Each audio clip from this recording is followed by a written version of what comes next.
2006 সাল থেকে অব্যাহতভাবে ঢাকায় যখন আওয়ামী লীগের কমিটি ছিল না, যুবলীগের সভাপতি হিসাবে আমাদের তৎকালীন সকল কর্মসূচি বাবুলের নেতৃত্বে হয়েছে। তার কাছে কৃতজ্ঞতা প্রতিদান আমরা কখনো দিতে পারি নাই। কেউ যদি মনে করেন 2 বার পরপর সাধারণ সম্পাদক করার পরে কিন্তু সাধারণ সম্পাদক হয়েও তাকে যে কত গালিগালাজ সহ্য করতে হয়েছে, কমিটি পূর্ণাঙ্গ হয়নি, এটা হয়নি সেটা হয়নি, এমনকি তার পরিবারে তার ছোট ভাইয়ের চাকরির জন্য সে আমাকে অনুরোধ করেছিলাম, সে চাকরিটা বাগাজ করে দিতে পারি। আমি পরিবারের কাছে ক্ষমা চাই। আমি সবসময় যে নীতি আদর্শে চলার চেষ্টা করেছি, বাবুলকে বলেছি মাঝে যখন একটু মোটা হয়ে গেল আমরা ভাত একটু কম খাও, তো ভাত খাওয়া পর্যন্ত কমাই দিল আমার কথা।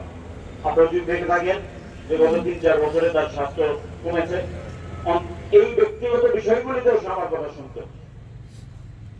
আজ যেটা বললো আজকে থেকে কয়েক বছর আগে এরকম সে আমাদের গিয়ে পায়ে আঘাতটা কেমন ভাবে হলো এটা রিপেয়ারে বললাম, 2 বার ছোট বড় হয়ে গেছে এবং কাজের কারণে সেটা হয়েছে, সেটাও তার ছেলে বলেছে।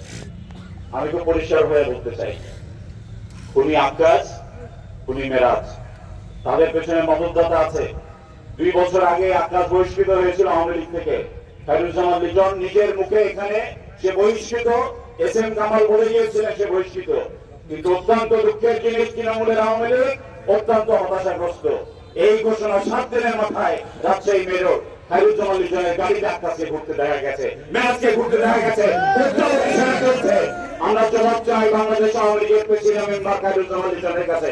তিনি আজকে জানাজার উপস্থিত কেন, তার সচ্ছস নেই কেন, একটাকে রায়বর্তীর আপনার কাছে আমরা জবাব চাই। সেখানে আজকে পলাতক, আজকে খুনের হামলায় 2 জন সশরীরে ছিল, পেছন থেকে মদতদাতা হিসাবে আসাদুজ্জামান আসাদ, HM খায়রুজ্জামান লিটন এবং রায়বর্তীর আপনার নামে মামলা করবো। আমি কৃতজ্ঞতা জানাই বাঘার জনগণের কাছে। বাঘার শান্তিপূর্ণ জায়গা, পূর্ণভূমি, সেই বাঘাকে অশান্ত করার অপচেষ্টা আজকে থেকে নয়, আজকে 2-3 বছর আগে থেকে। খেয়াল করে দেখবেন এই আজকের ঘটনায় সে মারা গেছে, এর আগে একাধিক ঘটনা ঘটেছে যেখানে আরো মানুষ মারা যেতে পারত, কিন্তু আমরা ছাড় দিয়ে এসেছি, বারবার ছাড় দিয়ে এসেছি। কখনো বাবুলের উপর দিয়ে গেছে, কখনো অন্য নেতাকর্মীর উপর দিয়ে গেছে, আজকে বাবুলের জীবনের উপর দিয়ে সেটা গেছে। বাবুলকে তারা অব্যাহতভাবে আমাদেরকে অস্থির করার জন্য কাজগুলি করছে। আমি অনুরোধ করবো বাংলাবাসীকে, বাংলাদেশের বিচার ব্যবস্থার প্রতি আপনারা আস্থা রাখবেন। মাননীয় প্রধানমন্ত্রী জননেত্রী দেশরত্ন বঙ্গবন্ধু কন্যার সাথে গতকালকে আমি প্লেন থেকে নেমে যেতে চেয়েছিলাম। ধারাবাহিক যেহেতু কথা বলে ফেলেছে, আমি আর বলিনি ধারাবাহিকে কি বলেছেন। ধারাবাহিক সেটা সরাসরি পরিষ্কার ভাবে পুরোটা বলতে না পারলেও যতটুকু বুঝেছেন, যতটুকু আগার ইঙ্গিতে বলেছেন, আপনারা যারা রাজনীতি করেন বুদ্ধিমান তারা সেটা বুঝবেন। বাঘার শান্তি বাবুলের রক্ত এবং আমার রক্ত দিয়ে হলো আমি বজায় রাখবো।